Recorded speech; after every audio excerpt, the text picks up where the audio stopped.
خۆشەویستانی کورسات نیوز سڵاوتان لێبێت لەگەڵ هاوکارانم بێکەوەم شۆ بەرنامەی ڕەهەنتان پێشکەش دەکەین ئەم نیشتیمانە ئەم خاکە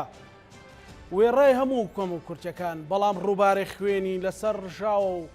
بەرهەمی ماندووبوون و تێکۆشان و ئارەقی هەموو لایەکە بەڵام ئێستا لێرە و لەوێ کەسانێک پیابوون تەنانەت نەک مێژوێکی دوور بەڵکو و مێژوێکی زۆر نزیکیش دەیانەوێت بشێوێنن دەیانەوێت بڵێن تەنها ئێمە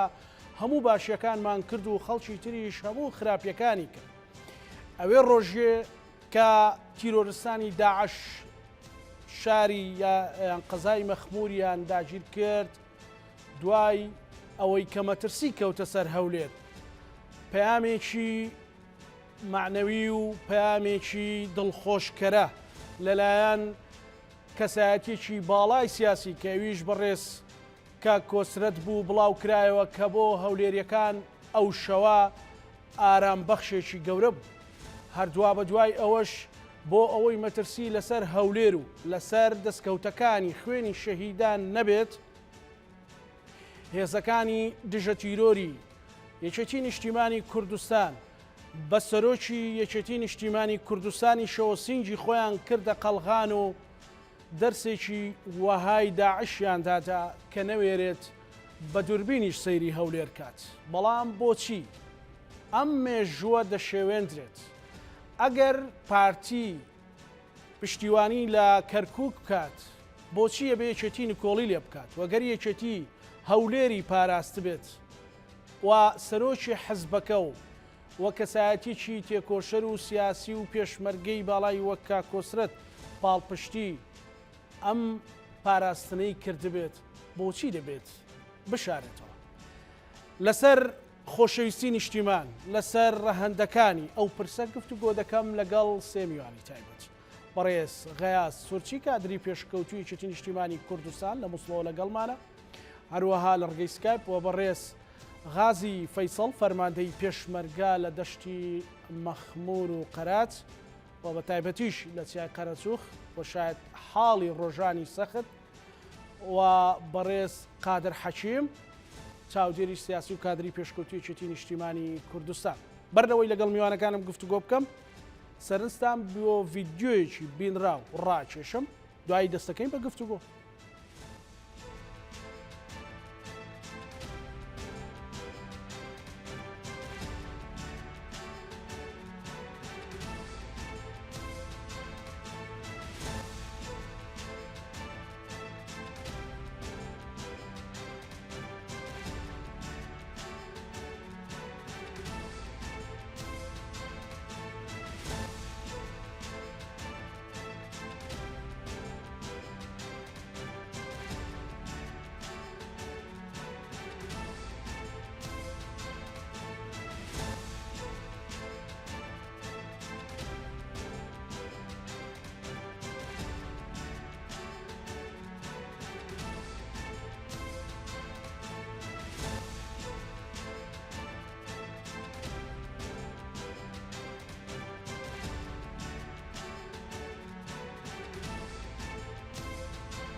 بەڵێ ئەمە دیمەنیە و ساتە وەختە بوو کە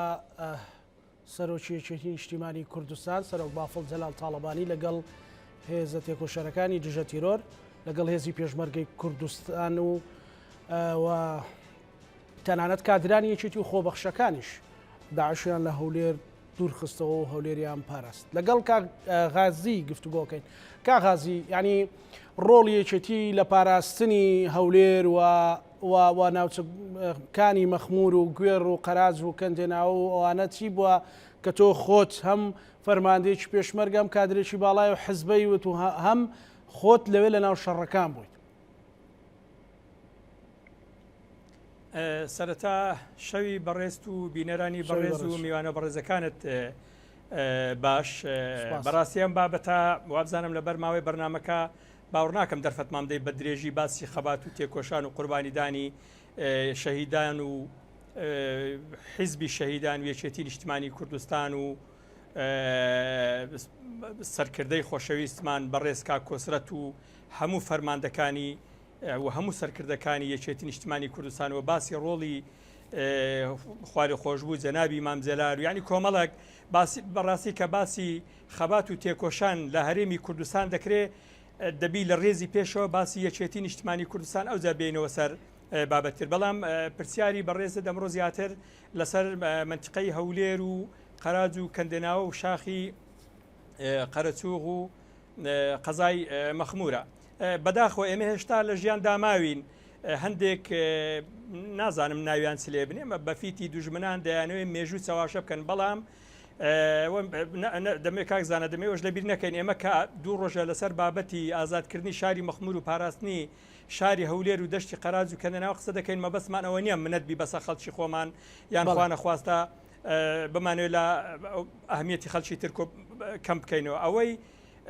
مەبەستی سەرچیمانە نامانوێت ڕاستیەکان بشێوێندرێن نامانەوێ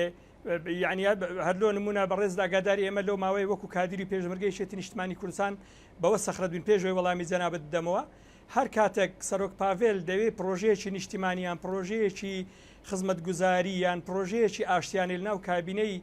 نوێی حکوومەتی هەرێمیان لە هەرێمی کوردستان لە بەغدا بەدەستەوێت دەبینی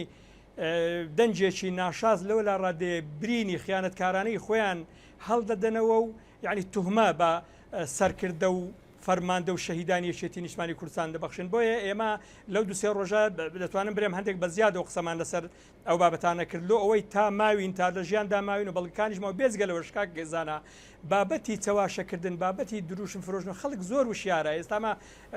ئێستا گەنجی و سەردەما لە ڕێگەی مۆبایلەکەی جیرفانی خۆی ئیتیسالی لەگەر هەموو جیهانەیە تو ناتوانانی نەدروشمی پێ بفرۆشەوە نەمێژوش چەواش بکەیت بەڕاستی کە باسی دوژمن بەزاندن دەکرێت کە ینی کە باسی جەنابی کاکۆسرەت بکرێت برین کاکۆسرەتی دوژمن بەزێن هەموو خەڵکی ڕۆژهەڵاتی ناوە ڕازبەگشتی و خەڵکی هەرێمی کوردستان و عێراق دەزانن هەر شەڕێک جەنابی کاکۆسرەت و فەرماندە و سەرکردەکانی یەکێتی ڕابەرایەتیان دەکرد لەو کاتەدا دوژمنی بەعز دەشکاوە ئەوە بوو ڕژێمی بەعسیش لەسەر دەستی یەکێتی نیشتیمانی کوردستان و هەندێک لە حیزبە مەحارەزەکان ڕوخێندرا بە پشتیوانی خوا و هاوپەیمانان و جەماوەری کوردستان ینی لەو شەڕێکە لە مەخمور کرا بەڕاستی شەڕێکی مێژویی بوو لە چێ مێژویی بوو ڕاستە لە ماوەیەکی زۆر کورت و کەمدا هەم دژە تیرۆری یەکێتی نیشتیمانی کوردستان هەم یەکەی هەفتای یەکێتی نیشتیمانی کوردستان بە چاوچقانێک مەخموریان ڕزگار کرد بەڵام ناکرێوەشمان لەبیر پسێ هێزەکانی یەکەی هەشتای برادرانی پارتی بە یەک جار لە کشانەوە و لە هەڵاتندا بن ئەو هێزە زەبلاحیان کە لە مەخمور ڕایان کرد خەڵکی هەولێر مەترسی لا دروست بوو بەشێک لە خەڵکی هەولێریش خۆ لە بەرچاوتان بۆ کاتی خەڵکی هاوڵاتی سیڤیل کە بێت دیفاع بێچەکە کە دیتی ئەو هێزە زەبلاحی یەکەی هەشتا لەسەر شاخی قەرەچووغ لە منتقەی هەولێر لە منتقەی کوشاو لە ناحیەی قەراج لە ناو شاری مەخمور لە منتقەی سەرگەڕان کشایەوە بەڕاستی خەرک ناچار بوو بەرەو شاخەکانی کوردستان ڕابکە بەڵام خۆشبەختانە ئەو کات هەندێک تەبایی هەبوو لە نێوان تەبایی باشتر هەبوو ئینشاڵڵا تەبایەکان باشتریش دەبن ئەو کات تەبایەک هەبوو لە نێوان قیادەی ئێمە و برادرانی پارتی ئەوە بوو سەرکردایەتی پارتی پەیوەندیان بە قیادەی ئێمەوە کرد وەکو ڕۆ بەڕێز جەنابی کاگمەلا بەختیاریش باسی کرد ئەو کاتە داوایان لە یەکێتی نیشتیمانی کوردستان کرد کە هێزێک بنێرێ بۆ پاراستنی هەولێر بەڵام هێزەکەی یەکێتی نیشتیمانی کوردستان ئەو کات کە هات من لە بیرما سەرۆک پاڤێل سەرپەرشتی هێزەکەی دەکرد، کاگوهاب هەڵەبزایی بوو، کاگلیوایی بوو، یعنی بەزمۆک فەرماندەی سەر ناوی هەمیان نارم چکە نەهر ناگۆترێت لەبەروی هەموو فەرماندەکانمان بەشداری و شەڕێیان کرد. هاتن ئەوەل جار هەولێریان پاراز، ینی خەڵکی هەولێر کەزانی هێزەکانی یەکێتی نیشتمانی کوردستان داخلی سنووری پارێزگای هەولێر و دەشتی هەولێر و شاخی قەرەچۆ بوونا، بەڕاستی خەڵک ورەی بەرز بووە، خەڵک ینی هەندێک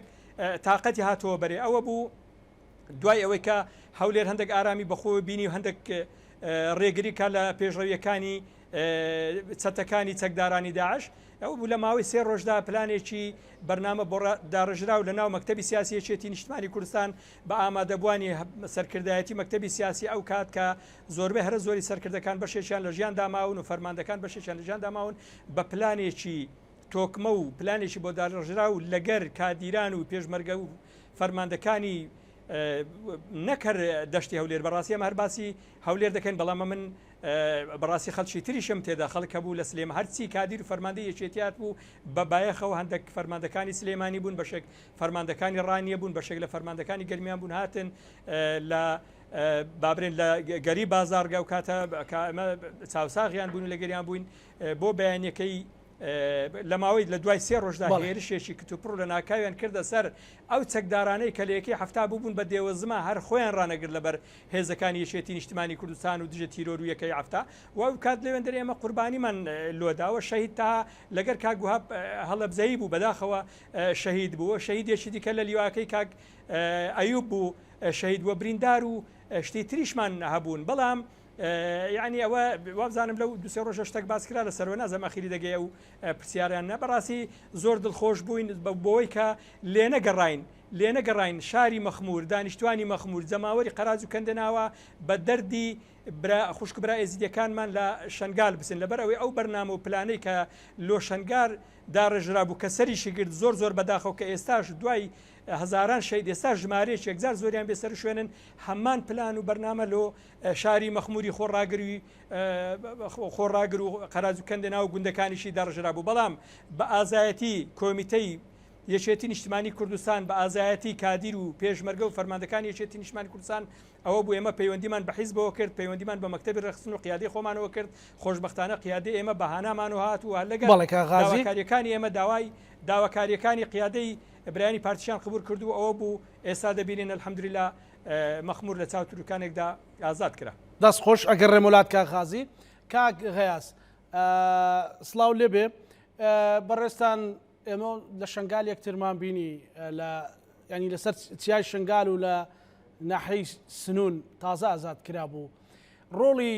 یەکێتی نیشتیمانی کوردستان هەموو هێزێکی سیاسی هەموو پێشمەرگانە و دژە تیرۆر لە پاراستنی خاچی پیرۆزی کوردستان و ژیانی خەڵک و کەرامەتی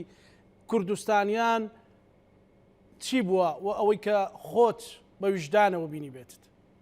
بۆچی مێژوو چاواشە دەکرێت؟ پێشەکی زۆر سپاسان دەکەم بۆ میوانداریە کاک و هەروە ڕێز و حرمەتم بۆ میوانە بەڕێزەکانت هەیە. دیارە خۆت ئاماژەت پێکرد هەم لەسەر چیای شنگار و هەم لە سنوون کاتێکە شنگار داگی کرابوو ئێمە لە بەرەی پێشەوە بوون جەنابیش هات چەندین بەرنامە لەگەڵ کادر و پێشمەرگەکان و ئەفسەرانی یەکێتی نیشتمانی کوردستان ڕووماڵ کرد و هەروەها لە شەڕی باشیکیش ینی ئازادکردنەوەی باشیک و دەشتی نینەوە بە هەمان شێوە جەنابتان هاتی و بەداخەوە کە ڕێگریشیان لێکردین لە جەنابەت وەکو کورسات کە بێ ڕووماڵی شەڕەکان بکە لەوێوە دیار بووکە ئەوان دەیانویست ڕاستیەکە چاواشە بکەن ئەگەر تیمی کورسات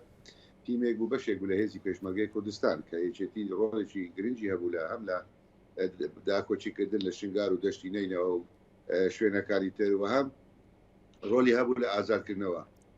ڕێگرتن لە گەری کوردستان و لە کورسات و بگرە لە کەرکووکیش ئەمە لە خۆیدا بۆ بە مەبەستی چاواشەکردن بۆ بەڕاستی من کاتێکا شنگار داگیر کرا بەڕوونی پێتان بڵێم ئێمە هیچ هێزمان لە شنگار نەبوو یەکێتی نیشتمانی کوردستان. شنگار ئەو کاتیش مەڵبەند نەبوو، 3-4 کۆمیتە لە ناو شنگار و دەوروبەری بوون کە سەر بە مەڵبەندی نینەوە ئێستا بوون. کاتێکە دیۆرستانی داعش هێریشان کردە سەر شنگار یەک تەقە نەکرا زیاتر لە 12 بۆ 13 هزار پێشمەرگە و ئاسایش و زێرەوانی پارتی دیموکراتی کوردستانی لێبوو. تەنها ئەو تەقەیە کرا کە لە کۆچۆ کۆمیتەیەکمان لێبوو چوار پێشمەرگای یەکێتی نیشتیمانی کوردستان کە هەر چواریان پاسەوانی بارەگاکە بوون هەر چاریان بەداخەوە شەهید کران تا ئاخر فیشە شەڕیان کردووە. من لێرەوە دەڵێم ئەگەر برادرانی پارتی دیموکراتی کوردستان من ڕێز و حرمەتم بۆ هەموو پێشمەرگەی کوردستان هەیە لە هەر حزبێک بیتن، بەڵام من باس لە فەرماندە و لە قیادە فاشلەکان دەکەم ئەگەر ئەوان بە پێشمەرگیان نەگوتووە مەسەڵەن پاشە کشە بکەن یان دەبەرەکە چۆڵکە بێگومان پێشمەرگەی هەموو حزبەکان هەمووی کوردون و هەموو براو کەسی منە بەلگریان دەکرد، بەڵام بەداخەوە لەو 12 بۆ 13,000 پێشمەرگەی ئەگەر یەک پیشەشیان بتەقاندبایە بێگومان چەند کاتژمێرێک خۆیان ڕادەگرتە ئەو خەڵکە ئازاد ئەنی ئەو خەڵکە ڕزگار دەبوو خەڵکی برایانی ئێزدی چووکە دەوەری شنگاڵیان برێن شنگال و دەوروبەری ماوەکەی کاتژمێرێکیان کاتژمێر و نیوەکە دەگاتە سنووری هەرێمی کوردستانیان دەگاتە شوێنە ئارامەکان، بەڵام بەداخەوە ئەوان لە پێش خەڵکەکە ڕایان کرد ئەوای لێ هات خەڵکەکە کەتە دەستی تیرۆرستانی داعش و بە پێی داتا بە من بەرپرسم لە قسەکانی خۆم نزیکەی 4,000 ئێزدی قەتل و عام کران هەر لەوێ و 7,000 بۆ 8,000 کچ و ژنانی ئێزدی واتە بڵێن خوشک و دایکانی ئێمەیان بەسەربایە برد ڕفاندیان تا ئێستاش زیاتر لە 3,000 بێسەر و شوێنن کەس چارە نووسیان نازانێت. بەڵام ئێمە وەکو یەکێتی نیشتیمانی کوردستان وەکو ئاماژەشم پێکرد هەردەم ویستیانە کە ڕۆلی ئێمە بەرچاو نەگیرێت یا بماسەڵەوە، بەڵام من دەڵێم کە بەرگریکردن لە شنگار ئێمە و تا ئازادکردنەوەی 110 شەهیدمان دەر بە پێشمەرگە و کادرانی یەکێتی نیشتیمانی کوردستان وەکو فەرماندەی بەڕێز خوالێ خۆش بۆ دریس بای سوورچی و هەروەها فەرماندەی خوالێ خۆش و ئەشقی سوورچی و چەندین فەرماندەی تر ببورن ئەگەر نەتوانم ناویان بڵێم چکە زۆرن ئەبێ لێشم ببورن و چەندین فەرماندەی تریش، بەڵام تاکو ئێستا لە هەموو فیلمەدی کۆمنتکارەکانی ئەو برادرانی پارتی کە بڵێن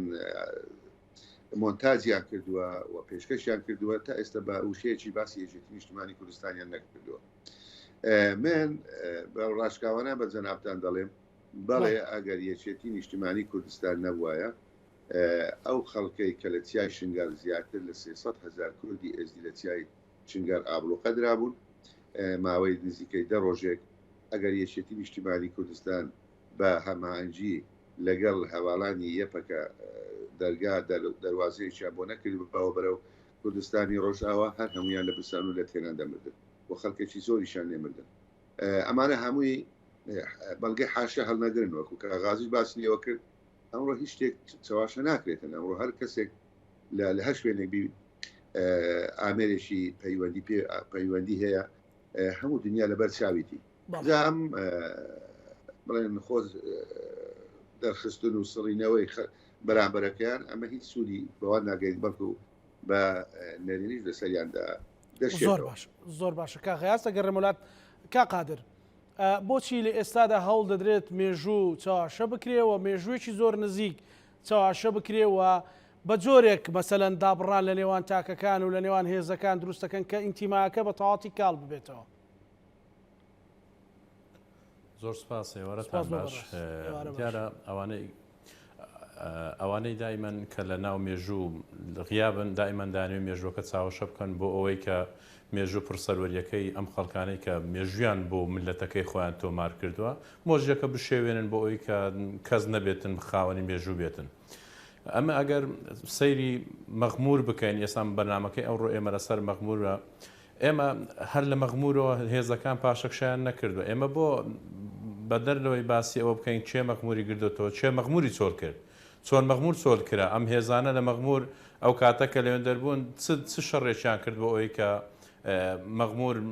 بپارێزرێتن ئەو شەیدانە چێن کە هێزەکانی ئێستا ئەم ڕۆژانازی پێوە دەکەن دەڵێن ئێمە مەغمورمان گردوێتەوە کام شەیدانەیان بوو کە لە مەغمور خۆیان شەید بووندا بۆ ئەوەی بەرگری لە مەغمور و لە کەرکووک و لە گوێڕ و زمار و شێخان و هەموو ئەو ناوچانی کوردستان کە بەبێت تەقە تەسلیمی داعش و هێزەکانی دیکەیان کرد کە تاریخ مێژوو ئەمە دەسەلمێنی کە ئەمان چۆن ئەم منتیقانە تەسلیم دەکەن. دیارە ئەم پەیامەی بەڕێز کاکۆسرەت کە دەڵێ ئێمە لە هەولێرین خەڵکی مەغمور و دیبەگە و گوێڕ دڵنیا دەکەینەوە کە ئێمە هێزێکی ئامادە و باشمان هەیە لە ناو هەولێرین ئەم ڕۆژە من ینی بەبەرچاوی خۆمان هەموو ئەوانەی کە لە ژیان داما نەمردوین کەناڵەکانی پارتی ئەویان لێ دەدا کە جەنابی کاکۆسرەت لە هەولێرە و خەڵکی هەولێر و دەوروبەری هەولێر دنیا دەکەینەوە لە هەولێر نەڕۆن وەکو ئەوەی کە خۆیان لە هەولێر نەبوو بن هەر کاکۆسەت لە هەولێرە و دەشیان زانی خەڵکی هەولێر کە دەزانن کاکۆسەت لە هەولێریان هێزەکانی یەکێتی نیشتمانی کوردستان لە هەولێرە ئەمان دنیا دەبنەوە خەڵکەکە شارەکە جێنایەتی ئێمە لەبەر چاومانە کە هێزەکانی دیژە تیرۆری یەکێتی نیشتمانی کوردستان لیواوسێ و هەفتی تایبەتی جەنابی کاکۆسرەت بەرەو هەولێر دەهاتن خەڵکەکە لە ترسی ئەوەی کە هێزەکانی پارتی هەولێریان تقریبان هەولێریشان چۆر کردبوو نەک گوێ ڕوو مەخمور و دیبەگا هەموو ئەو منتیقانیان چۆر کردبوو خەڵک ڕای دەکرد کە هێزەکانی یەکێتی نیشتمانی کوردستان هێزی دیژە تیرۆریان دیت قیادەکانی یەکێتی نیشتمانی کوردستانیان دیت بەرەو مەخمور دەڕۆشتن بڕایت بێکاک زانە ینی خەڵک بە جۆرێک تاوی دەدا سایرەکانی یەکێتی نیشتمانی کوردستان بۆ نیتی سایرەکانی هێزی دیژە تیرۆر و دیوای سێ و هەفتی ماز دەکرد کە ئەوان هاتوون دیفاع لە شەرەف و کەرامەتیان بکەن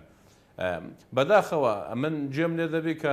فەرماندەکانی پارتی قسە دەکەن لەسەرەوەی کە وڵا ئێمە مەغمورمان گرتبوو ئەو کاتە هێزەکانی یەکێتی نیشتمانی کوردستان هاتن من هیچ ئەم فەرماندانەی خۆمان کە هەموو لە ژیان مابوون ئەوە چ کادیرەکانی مەڵبەند وەکو کاک ڕێباز بێرکۆتی وەکو فەدۆ مەغموری وەکو هەم ئەو فەرماندانەی کە بۆ ئەوی ناوی کەسیان لەبیر نەکەم لەو منتیقەیە ئامادەم و کاغازیەوە یەکێکە لە ئەزوورەکان کە لێکوانە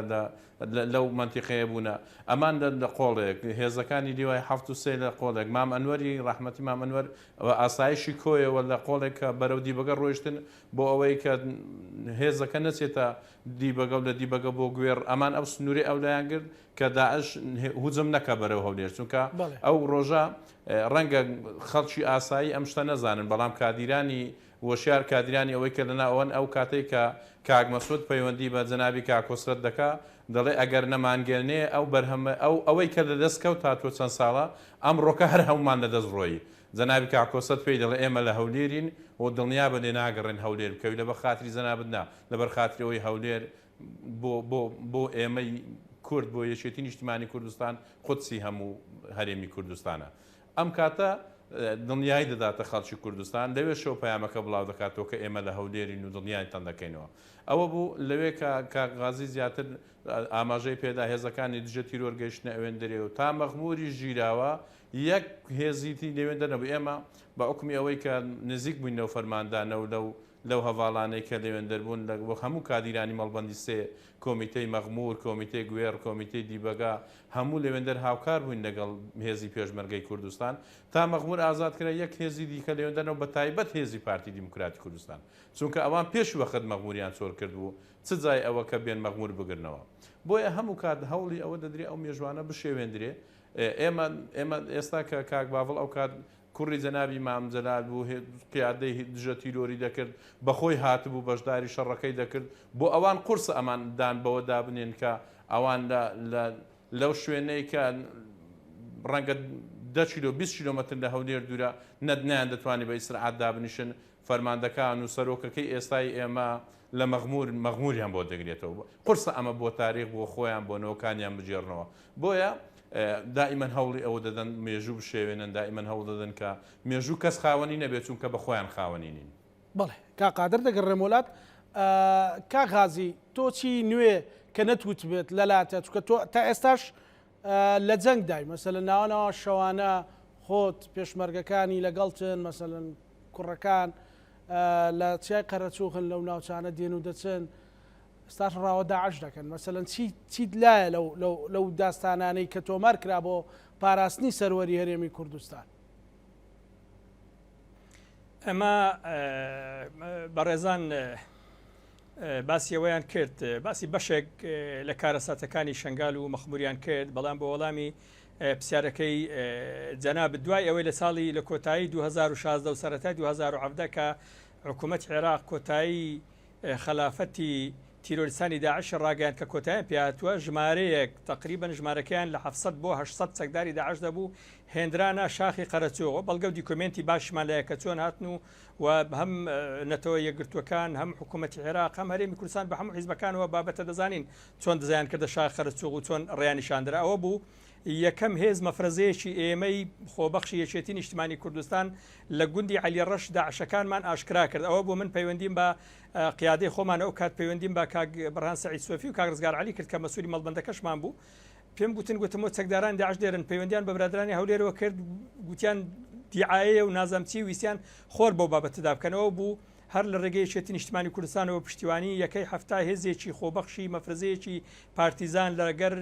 کاگ ڕەشۆ مەخموری و لەگەر کاگەنۆر پاڵانی و ژمارەیە کادیر و پێشمەرگەی سنوورەکە یعنی ژمارەیە کادری کۆمیتەی مەخمور و مەڵبەندی مەخموری بەڕاستی لێتی ناشەرمەوە بەشێکی زۆری تەنها یەکێتیەکان پشتیوانمان بوون مەفرەزەیەکمان دروست کرد ئەوە بوو لەگەر هاوپەیمانان تەنسیقمان کرد یەکەم شەڕ بە خۆمان کردمان دوایەوە کە شەڕەکەمان کرد شەڕێکی نابەرامبەر بوو بە هێزێکی بچووک تۆ بتوانانی لە شاقی قەرەچۆغ شەڕێکی نابەرامبەر بکەی ئەوە بوو هاوپەیمانان هاتنە سەرخات و حکوومەت عێراق هاتە سەرخات لە شاری مەخمور بانجیان کردن بە یەکەوە کۆبنەوەیەکمان کرد و باسی بوونی چەکدارانی داعشمان لە سنوورە کرد دیسان هاوپەیمانان پەیوەندیان بە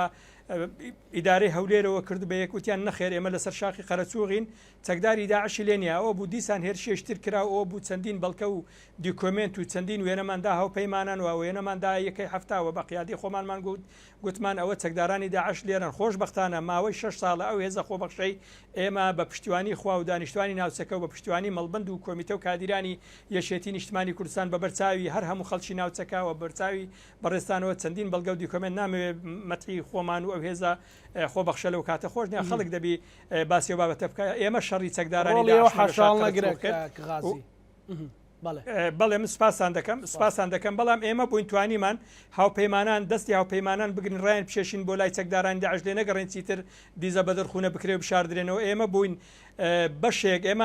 ئێمە کە دژە تیرۆری عێراقیان سوپای عێراقمان هینە بۆ سەر پەرلەمانی کوردستانمان نەهینەن ئێمە بۆ سەر چەکدارانی داعشمان لە شاخی قەرەچۆغ خینان و هەوڵماندا ئەو بەشەکەمەی دانیشتوانی خەڵکی قەراج و بەشێکی کەمی گوندەکان کەماون ڕانەکەن بەڕاستی کاریگەری زۆریشمان لە سەریان هەبوو و ئێستاش چەکدارانی داعش ماون بەڵام بە هێزێکی زۆر لاوازەوە ئەگەر بێت و هێزی یەک پارتی لێمان بگەڕێ هێزێکی خۆمان یەکێتی نیشتیمانی کوردستان یەک لە لیوایەکانی کاگەیوب یەک لە لیوایەکانی یەکەی هەفتا فەوزێکی دژە تیرۆری یەکێتی نیشتیمانی کوردستان ببینە سەر شاخ قەرەچۆغ من لە راپۆرتی ژوە لەو کۆبوونەوەش و بە ئاشکراش داوام کردووت مەگە لێمان بگەڕن سەر شاخ قەرەچۆغ تەسلیم بە ئێمە بکەن هەم چکە بەلایوانەوە کارگەی سیمنتۆ و بیرە نفتەکان گرنگن گوند بەلایوانەوە گرنگ نییە دانیشتوانی ناوچەکە گرنگ نییە هاتن لە خدری جیزا چەندین جوتیار و خەڵکی سیڤیلیان شەید کرد بەلایەن و گرنگ نەبوو خوێنی پێشمەرگە بەلایەن و گرنگ نییە بەڵام کارگەی چەمەندۆیەکە مادام سەلامەتە ئەوان لای ئەوان کوردستان شامی شەریفە بەڕاستی ئێمەش لەوە زیاتر تەحمل ناکەین هەم سەرکردایەتی خۆمان هەم بەڕێزان لە مەکتەبی ڕێخستن و هەم سەرۆک پاڤێل و ئاگادارەوە داواشمان کردووە پەلە بکرێ لە ئەوەی کاکزانە مەترسیەکەیە یعنی ناکرێ ئێمە هەر باسی ڕابردوو بکەین چەکدارانی داعش ئێستا ژمارەیەکی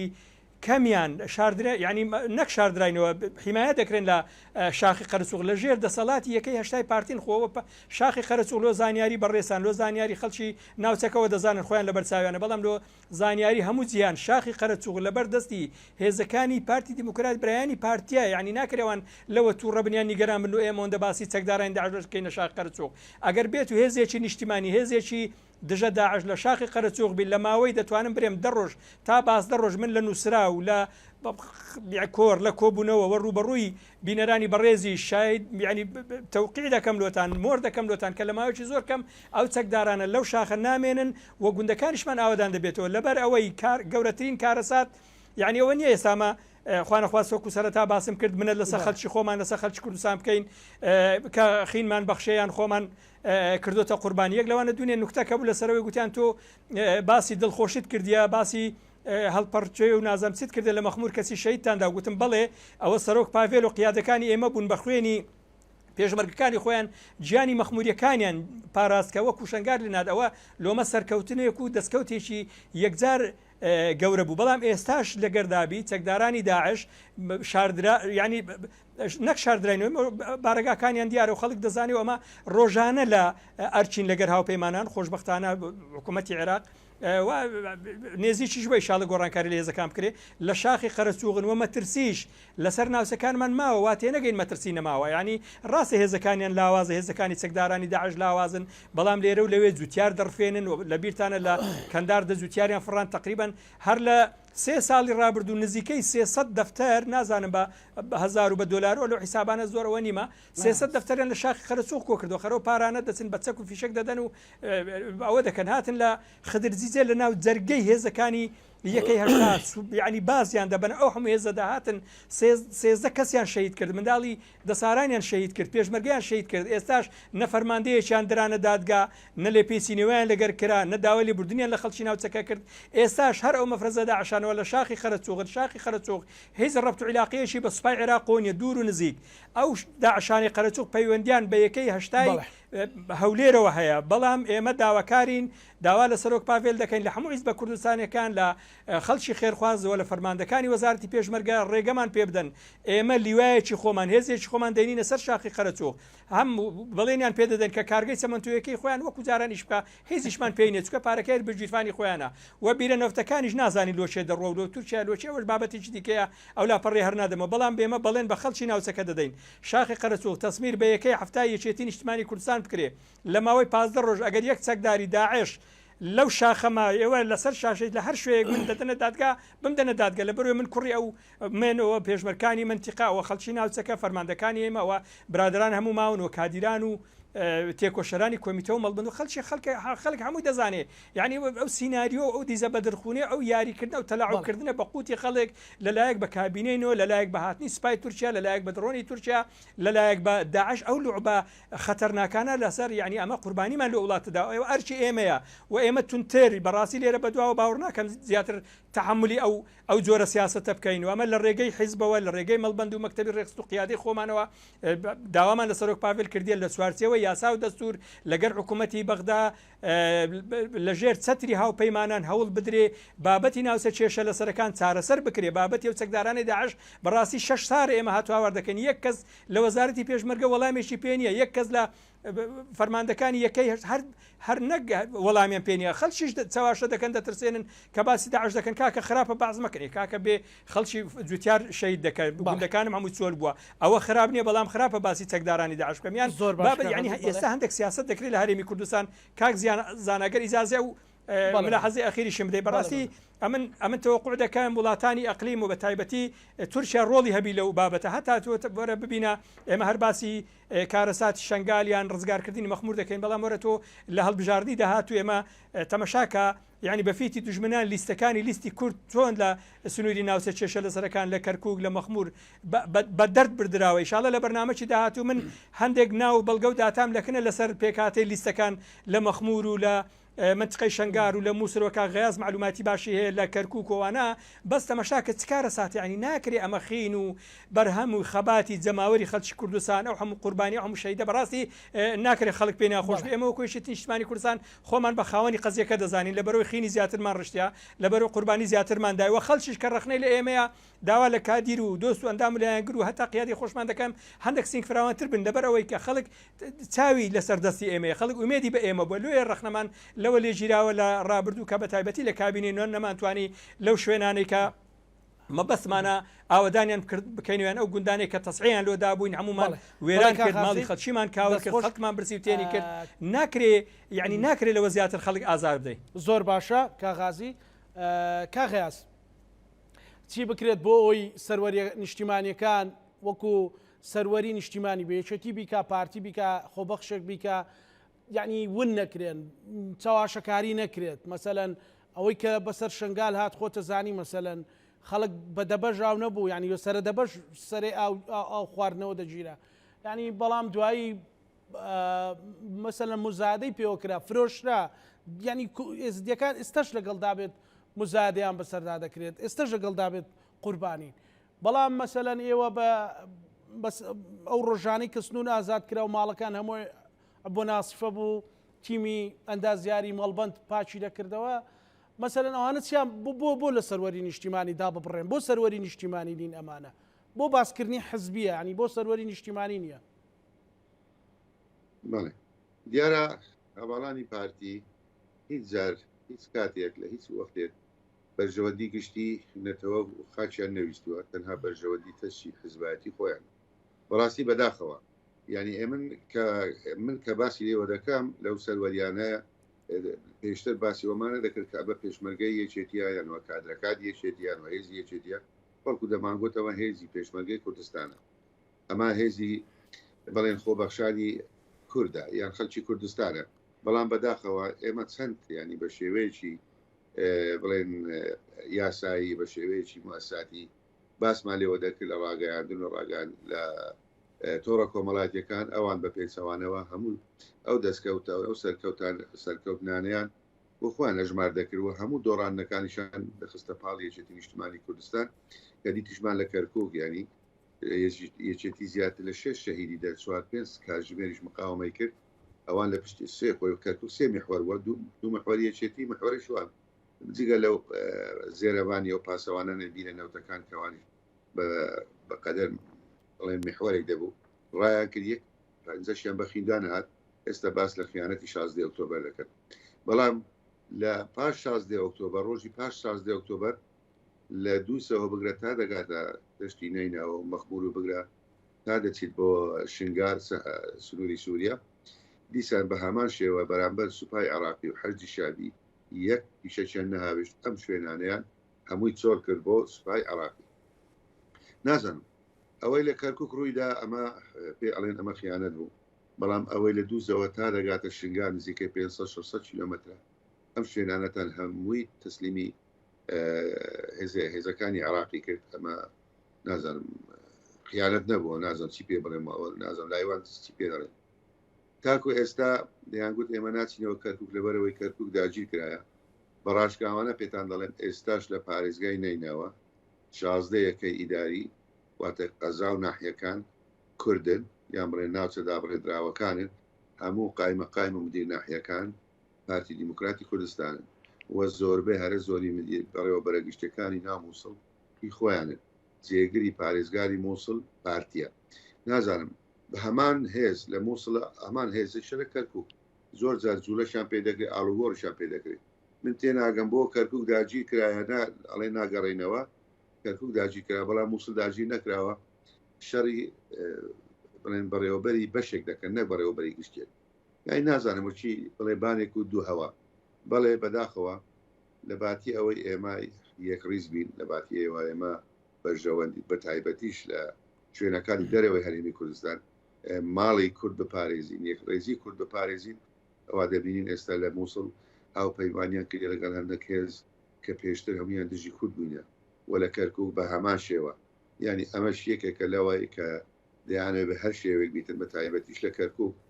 کە دەنجی کورد زیاد نەکە دەنجی کورد پەراوێز بیتن دەنجی کورد کەم بکاتەوە ئەمەش خۆمان دەزانین کە کورد لە ئەنجومەنی پارێزگای داهاتوو ئەگە دەنجی کەم بوو واتە لە نیوە زیاتر نەبوو بێشک برانی تورکمان و عەرەب پارێزگار لەوان دەبی زۆربەی هەرە زۆری پۆستە سیادیەکان واستە پۆستەکانی گرنگ لای ئەوان دەبێتن ئەمە هەمووی دیارە وەڕوونە ئەم هەواڵانەی پارتی نایەنەوێت کە شتێک بکەن لە بەرژەوەندی گەلی کوردێ ئێمە زۆر جار دەبینین وەکو کاغازیش ئاماژێ پێکردە نێوانی بەڕێستانی تریش هەر جارێک لێک نزیک بوونەوەیەک هەبوو بێت لە نێوان هەردوو حەزب واتە لە نێوان پارتی وێچێتی و چەندی هەر کۆبوونەیە کرابی لە مەیانەی کۆبوونەوەدا کەسانێک هاتووە یان لە ئاستی سەرکردایەتی مەکتەب سیاسی ئەوان ژەهریان فڕێداوە ئەمان دەستێک هەیە یان دەتوانم بڵێم گروپێک ناو پارتی دیموکراتی کوردستان نایەوێ کە یەکێتی پارتی لێک نزیک بنەوە و یەک دوورکەوتنەوە و لێک نزیک نەبوونەوەی پارتی وێچێتی بەڕاستی کاریگەریەکی سلبی دەبیتن لەسەر ڕەوشی هەرێمی کوردستان و دەرەوەی هەرێمی کوردستانیش بەڵام وەکو ئاماژەم پێکرد مێژوو بە کەسانێک ناشێوێدرێت کە قەناسێکی لە ملە و قسەکانی وەکو بڵێ ژەهر داوێتن بۆ پێکدانی نێوماڵی کورد ئەمە بەوانە مێژوو ناشێوێدرێتن تاریخیش بەوان بڵێمێ تاریخی شاهدی دوای ئەوەمان بۆ دەداتن کە یەکێتی چڕۆلێکی هەبووە لە ناوچە دابڕێنراوەکان ئێستا بۆ مەخبور بڵێن مەخبور لە ساڵی 90 بوو لە نوهاتویەک هەر یەکێتی ئازادی کردەوە کەرکووک یەکێتی ئازادی کردەوە و هەروەها پاش ڕوخانی ڕژێمی بەعس بە هەمان شێوە مەخبور و بڵێن کەرکووک و شوێنەکانی تر یەکێتی ڕزگاری کردەوە تاکە سەرهەڵدان ڕۆلی گرنگی یەکێتی بووە تۆ دەتەوێت بەم قەناس هەلگر و بەم خەڵکانە چاواشەی مێژوو بکەیت کاکزانە بشبوورە دەنگ وازەح نییە لای من دەنگی من بۆم دەگەڕێتەوە ئەگەر خەلەلێک کەوی لە دەنگم کێشەی نیە ببوورە بەڵێ بەڵێ کاک غیاس سوپاس دەکەم هەر بژیت کا قادر بەسەلەن گەنجان لاوان لە هەولێر لە دەشتی قەراج و مەخمور و کەندێناوە و حتا دەشتی نەینەواش مەسەلەن چەند گرنگە و ڕاستیانە بزانن کە هێزێکی نیشتیمانی هەیە کە خوێنە بەخشێوێ ڕایەوەی شەهید دەدا بەڵام لەبەر ئەوەی کە مەخمور نەبوو بە شنگال داعش نەتوانیوە خوارەکردە دەستی بگا بە هەولێر مەسەلەن فەرماندە و سیاسی هەرە باڵاکانی حەزبێکی نیشتیمانی مەسەلەن سینجی خۆیان دەدەنە گولە کاک زانەجان ڕۆڵی ڕاگەیاندنەکان ڕۆڵی ئێمەی کادیران بۆ ڕوونکردنەوەی ئەم ڕاستیانە بۆ گەنجان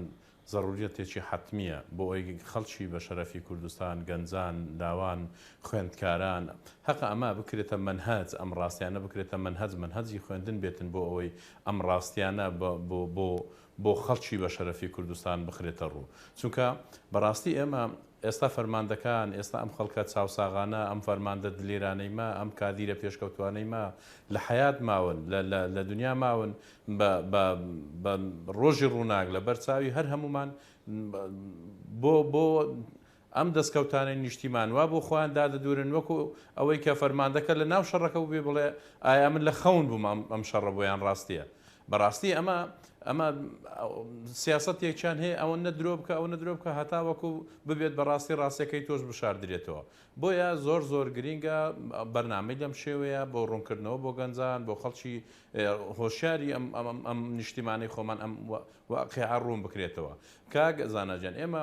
ئەگەر لە تاریخی مەخمور تەمەشا بکەین نەک ئەم ئازادکردنەی مەخمور سێ جار ئازاد کرایە هەر سێ جار سەدەستی یەکێتی نیشتیمانی کوردستان و فەرماندەکانی یەکێتی نیشتیمانی کوردستان ئازاد کرایە ساڵی 91 کە ئازاد کرا هێزی پێشمەرگەی کوردستان و فەرماندەکان یەکێتی نیشتیمانی کوردستان من ئازادیان کرد سیویەکی ئاب کە مەخمور کرا بە خەڵات بە حکوومەتی عێراقی 2004 هەر پێشمەرگەکانی کاکۆسەت و پێشمەرگە دلێرەکانی یەکێتی نیشتیمانی کوردستان بوون ئازادیان کردە ئاخر زاریان 2014 کە داعش هات و ئەم منتیقەی گرت هەم دیسانەکە هەر پێشمەرگەکان یەکێتی نیشتیمانی کوردستان و دژە تیرۆری یەکێتی نیشتیمانی کوردستان بوون هاتن مەخموریان ئازاد کرد لە مەخمور گەورەتر تەمەشا بکەین ئێمە هەولێر کە ئازاد کراوە ئێستاکان ئێمە خاوەنین ئەم سەیرانگایە ئەم شوێنەی خۆشەی کە سەری ڕەشی پێدەرێن هێزی کاکۆسرەت و پێشمەرگەکان یەکێتی نیشتیمانی کوردستان ئازادیان کرد ئێستاکە ئەمان بە شانازیەوە لە سەری دەژین و خەڵکی ڕەش و ڕوود ناتوانێت بۆ گەشتیش بچێتە ئەم سەیرانگایی کە ئێستا کردیانە شوێنی ئەوانەی خۆیان ئێمە دەبێت ئەم ڕاستیانە ئەم ڕاستیانە هەمووی تۆمار بکرێت لە سەرزاری ئەو فەرماندە دلێر و چاونەترسانەی کە لەو ڕۆژانەی کە گیانی خۆیان بەخت دەکرد بۆ پاراستنی ئەم نیشتیمانە ئێمە ئەگەر سەیری ئەم یەکێتی نیشتیمانی کوردستانە بکەین هیچ شوێنێکی نماوە برین نەبێتن بە جۆرێک لە جۆرەکان بۆ پاراستنی ئەم نیشتیمانە ئەمانیش بە هیچ شتێک تۆز بەردەشیان وەنەنووساوە هەموو کاتیش ئەوان بووینە خاوەنی دەستکەوتەکانی ئەم وڵاتەی ئێمە قوربانی دەدەین شەهید دەدەین ئەمان بە جلێکی خیانەتەوە دێن دەبن بە خاوەنی دەستکەوتەکان بۆی ئەمانە زۆر زەڕورە بۆ گەنجان بۆ خوێندکاران هەر بکرێ بە منهەجی خوێندن بەڕاستی کاگزانە باڵێ سوپاس بۆ بەڕێز قادر حەکیم کادری پێشکەوتی یەکێتی نیشتیمانی کوردستان بەڕێزیان لەولێرە و لەگەڵمان و سوپاس بۆ بەڕێز غازی فەیسەڵ فەرماندەی پێشمەرگە سوپاس بۆ بەڕێز غەیاس سۆرچی کادری پێشکەوتی یەکێتی نیشتیمانی کوردستان لە موسڵەوە لەگەڵمان نێرانی خۆشەویست لەگەڵ هاوکارانم بەیەکەوە بەرنامەی ڕەهەنمان پێشکەشکردن هیوە شەمانەتی خوای گەورە بن خواتان لەگەڵ